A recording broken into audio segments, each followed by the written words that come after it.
Hello Internet, Ben from 21st Century Typewriter here. Welcome to the first video on this channel. Today I'd like to take a look at so-called noiseless typewriters.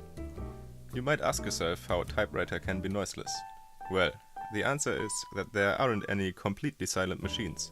Even those branded as such weren't exactly noiseless. The correct way to think about it would be less noise instead of noiseless. But let me show you. Here you can see two machines, both from the 1930s. The left one is a Torpedo 6, made in 1938, a desktop typewriter with a standard type mechanism. What that basically means is that each time you press a key, the type bar is flung upwards against the platen. Due to the high velocity, the impact of the typeface makes a rather loud noise.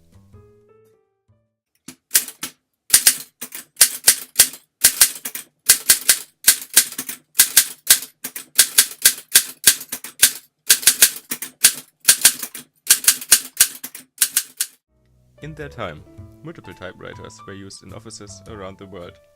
That made working there a rather noisy affair. To combat that, noiseless typewriters started to appear. One of those machines is the Continental Silenta you can see on the right here.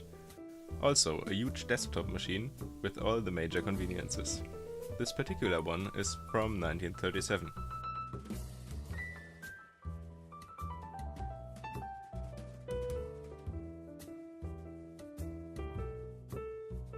What makes this machine silent is its complicated type mechanism. You can see that unlike the Torpedo, the type bars aren't flung upwards, but rather pushed towards the platen. The mechanism inside the typewriter decelerates the type bar, which makes the impact noise on the platen quieter. What also happens is that if you press the key all the way down, the type bar doesn't reach the platen. The momentum it has brings it all the way up to the front, so it doesn't hit full force.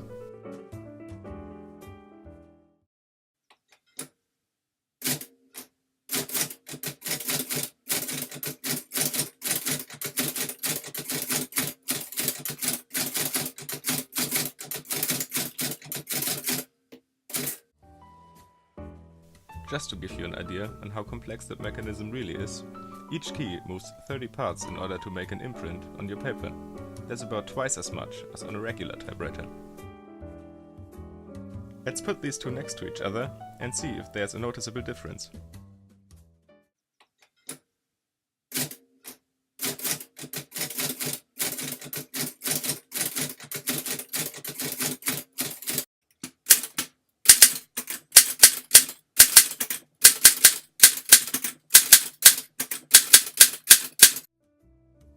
As you could hear, both are still noisy, but on the Silenta, the most dominant noise is actually the advancement on the carriage instead of the high-pitched impact of the typeface on the platen. So you could say that the sound is somewhat more pleasant. Not only desktop machines had noiseless designs, also portable typewriters were built that way. Here you can see a Remington Deluxe noiseless on the left side and a Olympia SM2 on the right. This Remington was built in 1937 and works similar to the Continental Silenta shown before.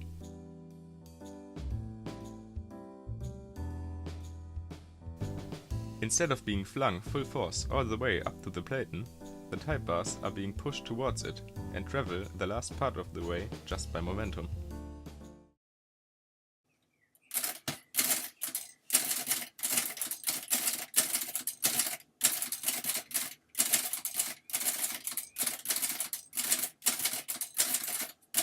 What you can also see if I compare to the Olympia here real quick, is that the type bars on the Remington have to travel a much shorter distance to the platen, which makes them quieter as well. On the Olympia, that distance approximately is 9 cm or 3.5 inches, and on the Remington it's 6 cm or 2.5 inches. The 1952 Olympia SM2 has no special mechanisms to reduce its volume. It has cushioning under its keycaps, but those don't really affect the noise it produces.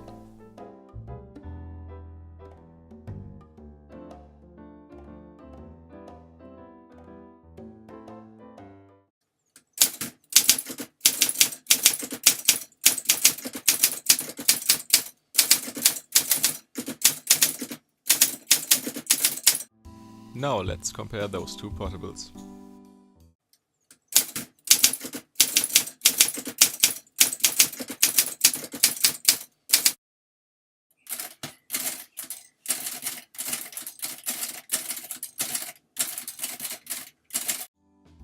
With all that being said and heard, you can decide for yourself if the noiseless design is worth it or not. In today's world, the noise a typewriter produces is part of the experience, and it really just boils down to personal preference what design is best for you. Thank you for watching this video. I'd appreciate a thumbs up if you enjoyed it. If you have any criticisms, leave it in the comment section below. I'm more than happy to improve my content. This was Ben from 21st Century Typewriter, and I hopefully see you in the next one.